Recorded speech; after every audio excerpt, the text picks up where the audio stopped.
जय श्री राम। स्वागत है आप सभी लोगों का हमारे YouTube चैनल श्री हनुमत धाम में। मैं शशिकांत शुक्ला लेकर के उपस्थित हमेशा की तरह आप सभी हमारे परिवारीजनों के समक्ष एक महत्वपूर्ण आज का यह प्रसंग, बिन पैसा खर्च किए श्री हनुमान जी को किस प्रकार से प्रसन्न किया जाए। कहीं पर भी जब जाते हैं धाम बाबा के, तो वहां पर पैसे वाले जो होते हैं भक्त,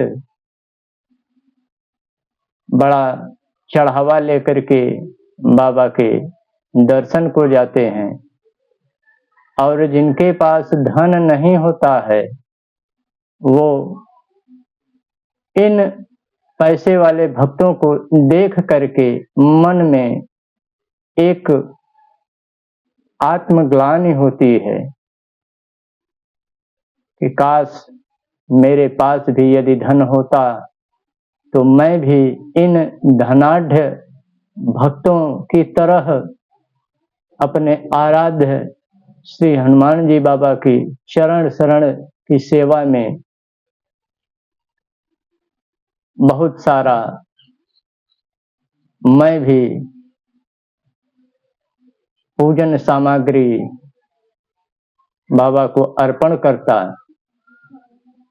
और जो धाम में विराजित बाबा की सेवा में सेवादार होते हैं, उनकी नजर भी प्रायः धनाढ़ भक्तों पर ही रहती है। जिनके पास धन नहीं होता वे लाइन में लगे रहते हैं और किसी तरह अपने हृदय की पीड़ा अब एक मूक आवाज में आर्त पुकार से बाबा को सुनाते रहते हैं, और बाबा भी परीक्षा ही लेते हैं अपने उस बिना धन के भक्त की कि और यह कितना बिना धन के मेरे चरण शरण में रहता है, थोड़ा मैं भी तो देखूं। तो आज का प्रसंग इसी को लेकर के कि किस प्रकार से बिना धन के आराध्य श्री हनुमान जी बाबा को प्रसन्न किया जाए। तो पहली बात तो कि आराध्य श्री हनुमान जी बाबा को भक्त के धन से कोई लेना देना नहीं होता, केवल और केवल भाव देखते हैं, हृदय का, भक्त का निश्चल प्रेम देखते हैं, भक्त की श्रद्धा देखते हैं। और प्रायः श्री हनुमान जी के जो भक्त होते हैं उनको प्रारंभ में भौतिक जीवन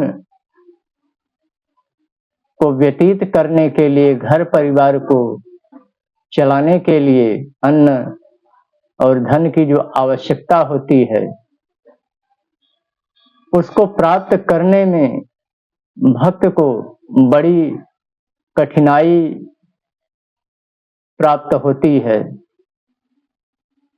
बड़ी परीक्षाएं होती हैं। लेकिन जब वह दास, वह सेवक, वह भक्त, वह दीनहीन बाबा के शरण को छोड़ता नहीं है, पकड़े रहता है कि सब सुख लहें तुम्हारी शरणा, तुम रक्षक काहू को डरना।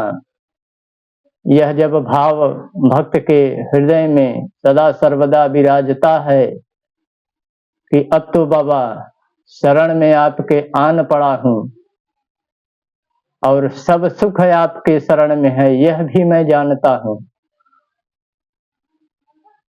अब आप कब कृपा करेंगे ये तो आप ही जाने। मैं केवल और केवल आपके चरणों की भक्ति करना जानता हूँ और श्री सीताराम नाम का जप करना जानता हूँ। राम नाम की धुन हृदय में जो भक्त आत्मसात कर लेता है, राम चरित्र का जो आश्रय ले लेता है, उसे इस भौतिक जगत के धन की आवश्यकता ही नहीं रह जाती श्री हनुमान जी बाबा को प्रसन्न करने के लिए। रीझ जाते हैं श्री हनुमान जी उस राम रसिया भक्त पर। राम नाम का धन इन भौतिक धन से कितना उत्तम है, यह तो राम नाम का रसिक ही जानता है और श्री हनुमान जी बाबा ही जानते हैं। कुछ नहीं करना होता है, केवल राम नाम का आश्रय, श्री सीता राम नाम का आश्रय और रामचरित्र का रसिया बन जाना होता है भक्त को। बाबा स्वतः ही प्रसन्न हो जाते हैं। और जो धनाढ्य भक्त होते हैं, उनके प्रारब्ध के कुछ कर्म ऐसे हैं कि वो आज धनाढ्य हैं, लेकिन जो राम नाम का धनी है, बाबा का भक्त, उसके आगे वो धनाढ्य भक्त जो बहुत सारी सामग्री पूजन की लेकर के बाबा के धाम जाते हैं, बाबा के चरण शरण में जाते हैं, वो कुछ भी नहीं है।